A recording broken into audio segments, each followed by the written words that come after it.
Hello everyone, आप सभी का एक बार फिर से स्वागत है एसपी कोचिंग इंस्टीट्यूट के इस बेहतरीन चैनल पर। और आज की क्लास में हम स्टार्ट करने वाले हैं जिसके बारे में हमने पिछली क्लास में हमने डिस्कस किया था, उससे आगे का हम डिस्कस करेंगे आज। और जैसा कि हम लोग पिछली वाली क्लास में पढ़े थे डाया हाइब्रिड क्रॉस यानी कि द्विसंकरण, तो आज वाली क्लास में हम ये जानेंगे कि मेंडल ने जो मटर के पौधे का चुनाव किया था वो चुनाव किस लिए किया था और वो चुनाव किस हद तक उचित था या सही था। तो आज हम उसी के बारे में डिस्कस करने वाले हैं। तो बिना देरी किए हुए क्लास को स्टार्ट करते हैं, क्योंकि ज़्यादा बात करना मुझे नहीं लगता कि उतना ज़्यादा कंफर्टेबल रहेगा, आपके लिए भी नहीं। तो अपने टॉपिक पर डिस्कस करते हैं, क्योंकि उतना समय हमारे पास भी नहीं है और ना ही आपके पास है, क्योंकि आपके भी एग्ज़ाम बहुत ही करीब हैं। तो बिना ही देरी किए हुए हम स्टार्ट करते हैं अपनी क्लास को। तो सबसे पहला आज का टॉपिक रहेगा कि मेंडल द्वारा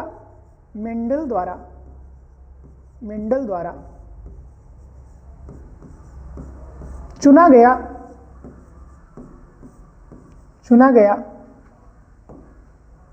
गया मटर का पौधा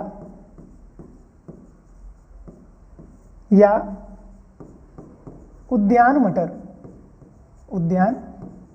मटर ये जो चुना गया था ये किस हद तक सही था, हम इसके बारे में ही डिस्कस करने वाले हैं। तो सबसे पहली बात हम क्या कहेंगे, सबसे पहला पॉइंट हम यहां पर लिखेंगे, नंबर 1 कहेंगे कि छोटा जीवन काल।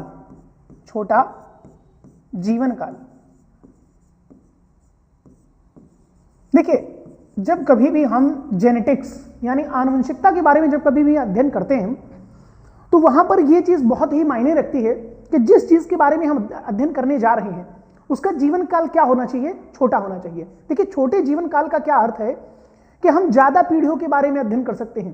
तो छोटे जीवन काल का यह फायदा होगा कि यह फायदा क्या होगा, इस चीज का मैं लिख देता हूं कि फायदा,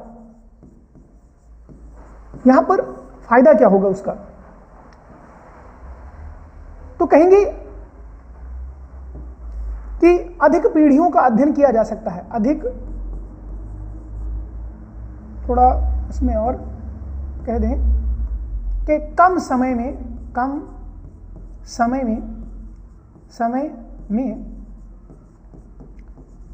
अधिक पीढ़ियों का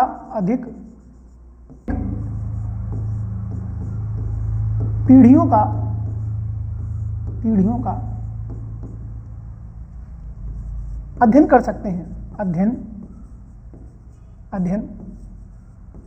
कर सकते हैं। ठीक है। अब देखिए दूसरा पॉइंट क्या लिखेंगे हम कि एक वर्ष में 3 से 4 बार फसल प्राप्त कर सकते हैं।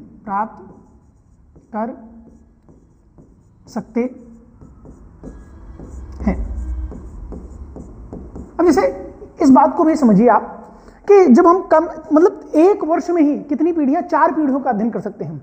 एक वर्ष में ही हम 4 पीढ़ियों का जब अध्ययन कर पाएंगे तो 4 पीढ़ियों का अध्ययन करने के समय हम कहेंगे कि भाई जब 4 पीढ़ियां अध्ययन कर रहे हैं तो 4 बार, जैसे हम कहते हैं मनुष्य के बारे में, जैसे हम क्या कहें मनुष्य के बारे में, मनुष्य की 4 पीढ़ियों के बारे में जब अध्ययन करना हो तो क्या होगा, तो 4 पीढ़ियों का जब हम अध्ययन करेंगे तो हमें कितना समय चाहिए, हमें कम से कम 4 पीढ़ियों का मतलब एक पीढ़ी यानी एक हो जाएगा कम से कम मान के चलिए 60-70 साल। तो जब मनुष्य के बारे में आएगा तो 4 पीढ़ियां, अब वो व्यक्ति भी जीवित भी रहेगा, जो अध्ययन कर रहा है वो व्यक्ति तब तक जीवित रहेगा जब तक 4 पीढ़ियों के बारे में अध्ययन करेगा। क्या 4 पीढ़ी, चौथी पीढ़ी को अध्ययन करने के समय मान लीजिए क्या उसके अंदर वो एबिलिटी रहेगी, वो सेटिस्फिकेशन रहेगा, उसके अंदर वो दिमाग का उतना संतुलन रहेगा। तो कहने का मतलब है कि 4 पीढ़ियों का अध्ययन यहां पर 1 वर्ष में ही हो रहा है, तो कम समय है, मतलब 1 वर्ष में 3 से 4 बार इसे उगाया जा सकता है या 3 से 4 बार इसकी फसल प्राप्त कर सकते हैं, जिससे क्या कर सकते हैं हम कि कई पीढ़ियों का, एक ही वर्ष में 3 से 4 पीढ़ियों का, आराम से 3 पीढ़ियों का तो अध्ययन कर ही सकते हैं। ठीक है। तीसरी बात इसकी ये भी बात याद रखेंगे कि यहां पर गुणसूत्रों की संख्या, गुणसूत्रों की संख्या कम होती है, गुणसूत्रों की संख्या कम होगी तो अध्ययन करना कम समय में भी अधिक अध्ययन कर सकते हैं। ठीक है। चौथी बात आप कहेंगे कि स्वपरागण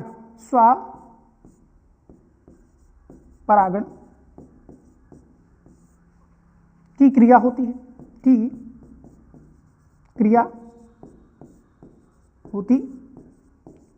मतलब किसी दूसरे से परागित नहीं होगा, स्वपरागण की क्रिया होती है। और साथ में इसमें एक और पॉइंट, इसमें चीज बढ़ा लीजिएगा कि कृत्रिम परागण करा सकते हैं, कृत्रिम परागण की क्रिया करा सकते हैं,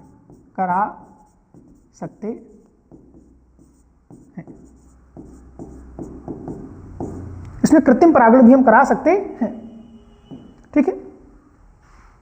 अब पांचवी बात कहेंगे द्विलिंगी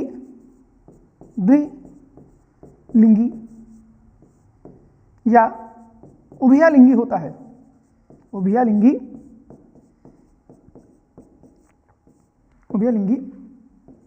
होता है। ठीक है। तो ये मुख्य जो है 5 बातें आप अच्छी तरह से याद रखेंगे कि छोटा छोटे जीवन काल का क्या फायदा होगा कि कम समय में अधिक पीढ़ियों का हम क्या कर पाएंगे, अध्ययन कर सकते हैं। दूसरी बात हमने बताई कि एक वर्ष में 3 से 4 बार इसकी फसल क्या की जा सकती है, प्राप्त की जा सकती है। और गुणसूत्रों की संख्या क्या है, कम होती है। अच्छा, एक और बात लिख लीजिएगा, छठे नंबर पर हम कहेंगे कि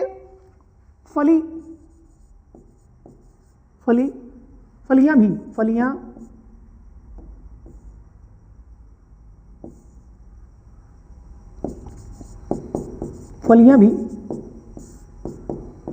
कम समय में परिपक्व हो जाती है, कम समय में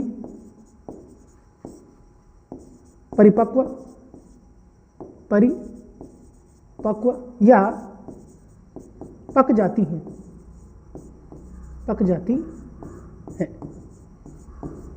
तो ये इतनी 6 बातें आप मुख्य 6 बातें आप जरूर याद रखिएगा कि मेंडल द्वारा जो चुना गया था मटर का पौधा, तो उस मटर के पौधे को चुनने का क्या क्या लाभ था, ये लाभ अवश्य आप याद रखिएगा। अब आगे हम आज की क्लास में डिस्कस करने वाले हैं जो टॉपिक अगला, वो होगा हमारा क्या, अपूर्ण प्रभाविता। क्या होगा, अपूर्ण प्रभाविता। देखिए, अपूर्ण प्रभाविता के बारे में जब हम बताते हैं तो कहेंगे इनकम्प्लीट डोमिनेंस, इसे क्या बोलते हैं, इनकम्प्लीट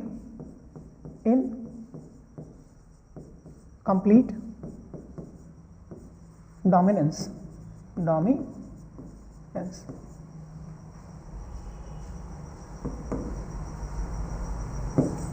इनकम्प्लीट डोमिनेंस।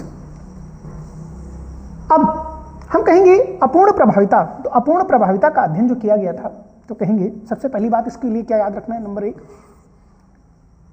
इसका प्रयोग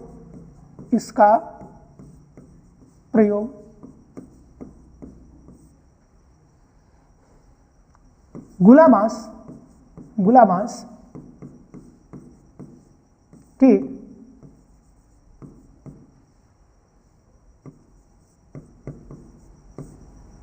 पुष्प पर किया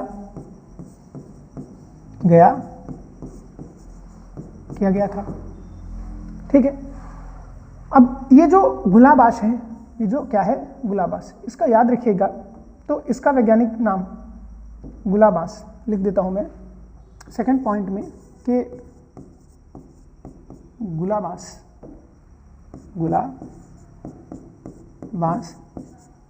का वैज्ञानिक नाम, इसको बोलते हैं मिराबिलिस जलापा। क्या बोलेंगे? मिराबिलिस जलापा, ठीक है। और ऐसे लिखेंगे मिराबिलिस, और ये क्या है? जलापा, ठीक है। दोनों को क्या करेंगे बेटा? पहले ही बता चुका हूं इससे पहले वाली क्लास में कि सेपरेट अंडरलाइन करेंगे साइंटिफिक नेम में, ठीक है। इसको 4 o'clock प्लांट भी कहते हैं, इसको एक और नाम से जाना जाता है, ठीक है। इसे 4 o'clock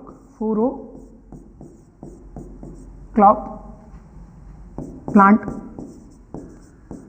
भी कहा जाता है, ठीक है। इसे 4 o'clock प्लांट भी कहा जाता है। अब देखिए यहां पर मिराबिलिस जलापा यानी गुलाबांस का पौधा आपने जरूर देखा होगा, ठीक है। नहीं देखा होगा तो अभी देखता हूं मैं, शायद लेकिन नहीं है, ब्राउजर नहीं है, कोई बात नहीं। चलो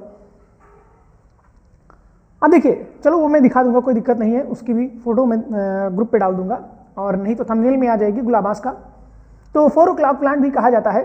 अच्छा, 4 o'clock कहने का एक रीजन भी है कि मुख्यतः इसमें देखा गया कि जो इसके पुष्प होते हैं ना, वो शाम के 4 बजे के बाद ही पुष्प का खिलना होता है।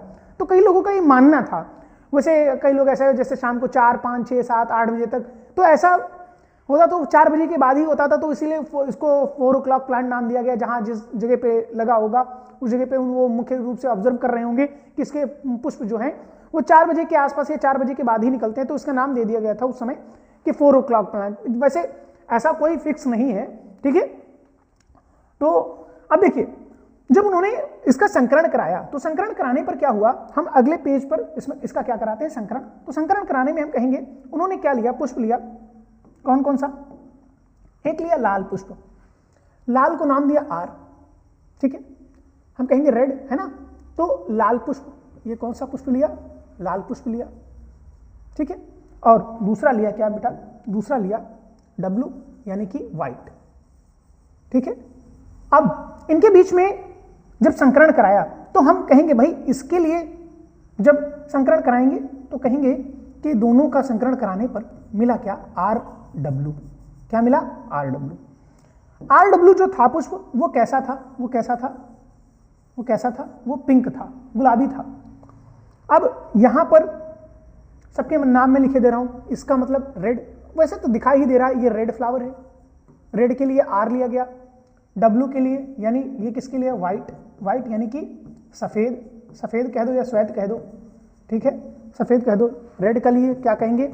लाल बोलेंगे, और फिर इसके लिए गुलाबी बोलेंगे। क्या कौन सा प्राप्त हुआ? गुलाबी। देखिए हमारी जनरेशन, हमने जनकीय पीढ़ी क्या ली थी भाई? फिर से बताना पड़ेगा क्या, ये क्या है, कौन सी है? जनकीय पीढ़ी। ध्यान दीजिए, हर एक पॉइंट पर मुख्य रूप से आप ध्यान देंगे। ये कौन सी पीढ़ी है? ये F1 जनरेशन है। ये कौन सी है? F1 जनरेशन, ठीक है। अब F1 जनरेशन में देखा गया कि सभी पुष्प कैसे थे? सभी पुष्प थे गुलाबी। लेकिन क्या आप ये बात जानते हैं कि इससे पहले हम पढ़कर क्या है, प्रभाविता के नियम के अनुसार जो लक्षण क्या होगा बेटा?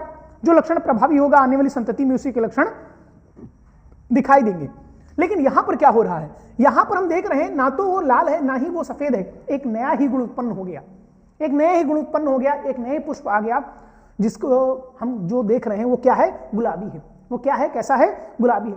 तो ये अपूर्ण प्रभाविता जो थी, कुछ एक मुर्गी अंडालूशियन, एक अंडालूशियन मुर्गी, उसमें भी ऐसा देखा गया कि उसमें भी अपूर्ण प्रभाविता देखा जाता है, ठीक है।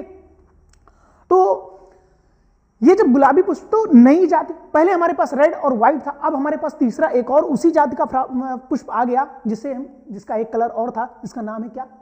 गुलाबी। इसका नाम क्या है? गुलाबी। तो गुलाबी कलर का अब गुलाबांस हमारे पास अब गुलाबी रंग का भी था। तो हम देखेंगे कि यहां पर जब हमने ये देखा कि रेड और व्हाइट का जब क्रॉस कराते हैं, क्रॉस कराने पर हमें गुलाबी प्राप्त होता है, तो ये भाई मेंडल के नियम के अनुसार नहीं था।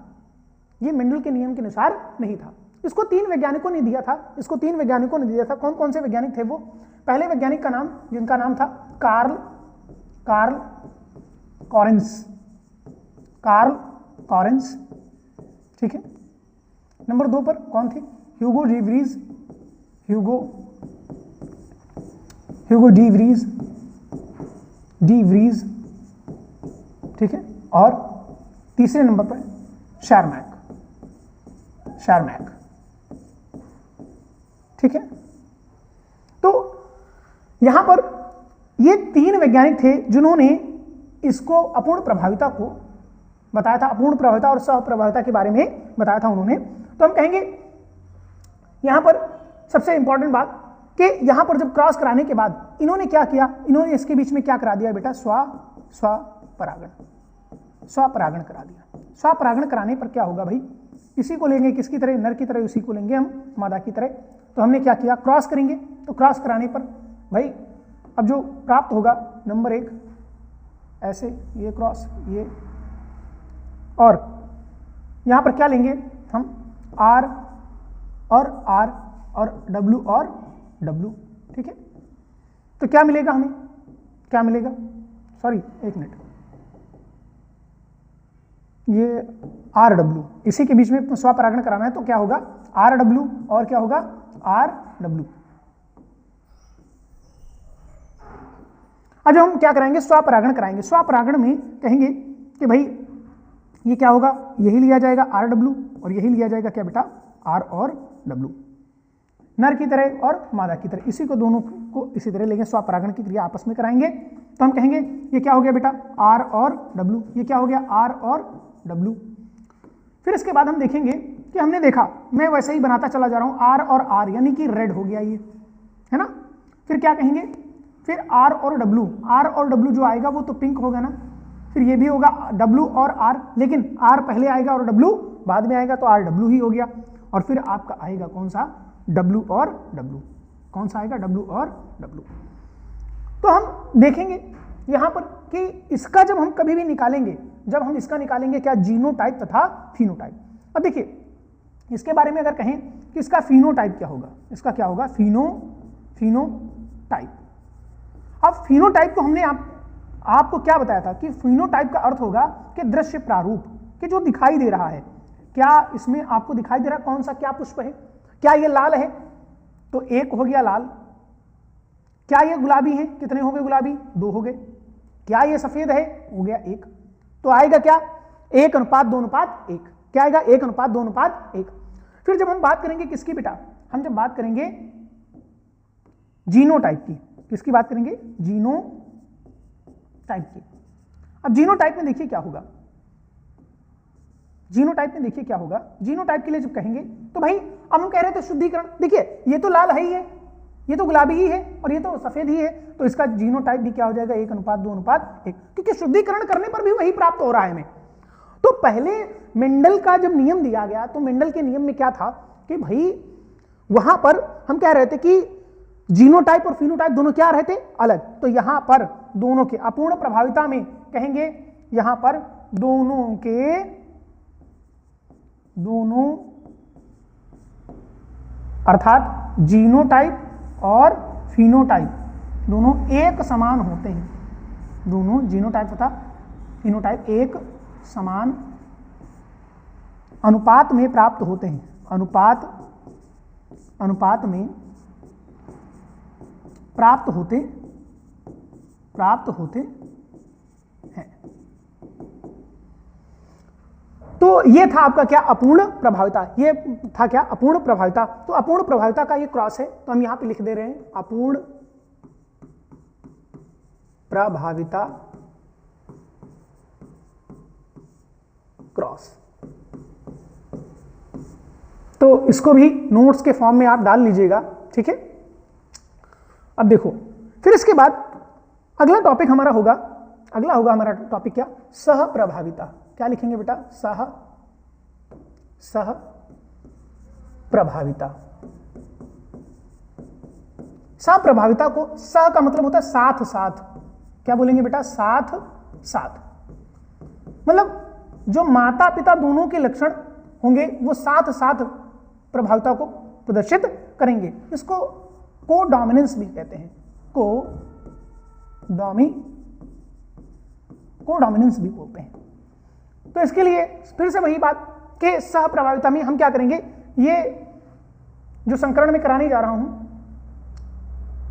ये होगा संकरण किसके किसके बीच में। देखिए हम लेंगे गाय, गाय कैसी होगी, गाय होगी व्हाइट, और सांड क्या लेंगे बेटा, सांड। देखिए बैल नहीं कहिएगा, बैल कहना उचित नहीं रहेगा, यहां पर बैल और सांड में अंतर होता है। तो ये ले लेंगे ब्लैक, यानी बी यानी कि क्या हो जाएगा ब्लैक, और डब्ल्यू क्या हो जाएगा व्हाइट। यहां एब्रिविएशन में डाले दे रहा हूं स्टार पॉइंट में कि बी बराबर क्या है ब्लैक, ठीक है, और यहां पर डब्ल्यू बराबर क्या है, डब्ल्यू बराबर किसके है व्हाइट के, WHITE, ठीक है। ब्लैक यानी कि क्या लिखेंगे इसके लिए काला, और इसके लिए क्या लिखेंगे सफेद। सफेद गाय और काला क्या होगा सांड होगा। इसके बीच में जब क्या कराया जाएगा बेटा, जब इसके बीच में क्रॉस कराया जाएगा, क्रॉस कराने पर क्या होगा प्राप्त। वैसे यहां पर जो सांड लिखा है, सांड को याद रखिएगा क्या होता है, जैसे आप पढ़े होंगे ना, तो जो टेस्टिस होते हैं, जब सांड में टेस्टिस को निकाल दिया जाता है जिसे कैस्ट्रेशन कहते हैं, कैस्ट्रेशन जब करा दिया जाता है तब वो हो जाता है बैल, तब उसे क्या कहेंगे बैल। तो सांड में अगर टेस्टिस को बाहर निकाल दिया जाए तो उसको बैल कहा जाएगा। तो ये बात शायद आपको ना पता हो, पर ये जानकारी आप अपने पास अवश्य रखिएगा कि सांड और बैल लगभग देखा जाए तो एक जैसे हैं, लेकिन जब हम सांड की बात करते हैं तो सांड में अगर टेस्टिस निकाल दिए जाए तो वो बैल हो जाता है। तो बैल और सांड में दोनों में अंतर होता है, ठीक है। तो यहां पर कहेंगे गाय और सांड के बीच में जब क्रॉस कराया गया तो हम इसको सही करके लिख लेंगे, क्रॉस करके जब इनके बीच में संकरण कराया गया तो BW, और यहां पर जब BW के लिए देखा गया तो इसको देखा गया कि भाई ये जो था ये कैसा था, ये चितकबरा था। ये कैसा था, चितकबरा, चितकबरा। अब यहां पर आप डॉग का भी एग्जांपल ले सकते हैं, ठीक है, डॉग और बिच का भी एग्जांपल ले सकते हैं, कुत्ता और कुतिया का भी एग्जांपल ले सकते हैं। आपने देखा होगा कि गांव मोहल्ले में ऐसा होता है कि वहां पर जब देखेंगे तो ऐसा होता है कि हम अंदाजा लगा लेते हैं कि किसके बच्चे हैं। तो जैसे डॉग है व्हाइट कलर का और बिच जो है वो ब्लैक कलर की है, तो कुछ बच्चे ऐसे होते हैं जो पूरे सफेद होते हैं, कुछ ऐसे होते हैं जो पूरे काले होते हैं, लेकिन कुछ उसमें से ऐसे होते हैं जिनमें सफेद और काले दोनों ही होते हैं। तो ऐसी अवस्था में बोलेंगे हम वो क्या है रॉन। रोन का मतलब होता है चितकबरा, रोन का मतलब क्या होता है चितकबरा। इसको चितकबरे को बोलते हैं ROAN, बोले तो रोन। रोन मीन्स होता है चितकबरा। अब इनके बीच में क्या कराया गया, जब आपस में इनका कराया है ना, तो हम टेबल के अनुसार क्या कहेंगे भाई, टेबल के अनुसार। अब जब टेबल हम बनाएंगे तो हम कहेंगे कि भाई यहां पर ये इन्हीं के बीच में जब जनन कराया गया, जनन कराने पर क्या क्या प्राप्त हुआ देखिए। हम कहेंगे BW, ये क्या हो गया B और W, ये क्या हो गया B और W। तो हमने देखा क्या कि भाई कि B और B, ये क्या है B और W, ये क्या है B और W, और ये क्या है W और W। तो हमने देखा कि भाई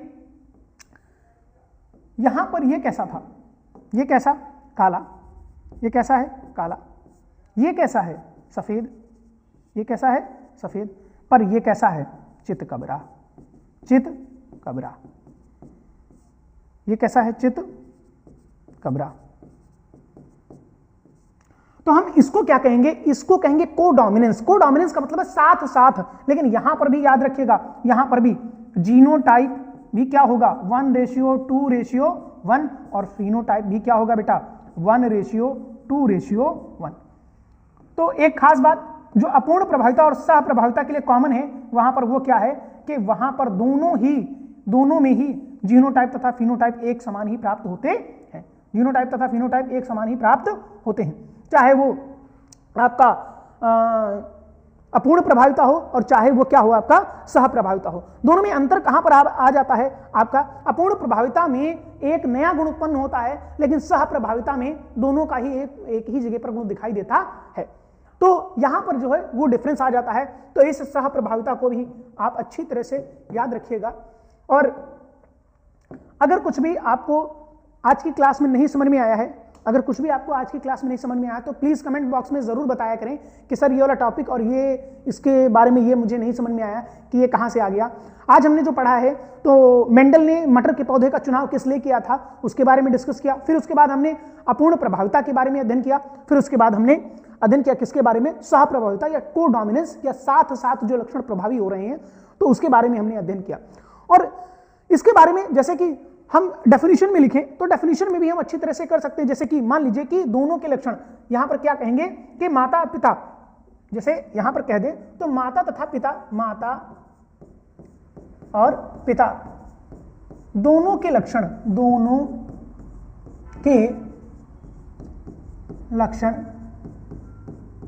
समान रूप से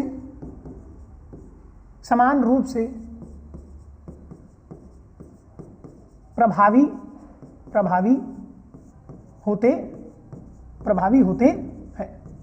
दोनों क्या होते हैं, समान रूप से क्या होते हैं बेटा, प्रभावी होते हैं। तो इसके बारे में, और वहां पर क्या था जो पिछली स्लाइड में पढ़े थे हम, तो यहां पर क्या है, इस वाले में हमने देखा था कि कोडोमिनेंस में क्या होता है, एक नया गुण, कैसा क्या आता है, नया गुण, क्या आएगा यहां पर, नया गुण आएगा, यहां पर एक नया गुण उत्पन्न हो जाएगा, यानी कि वो गुलाबी आ जाएगा।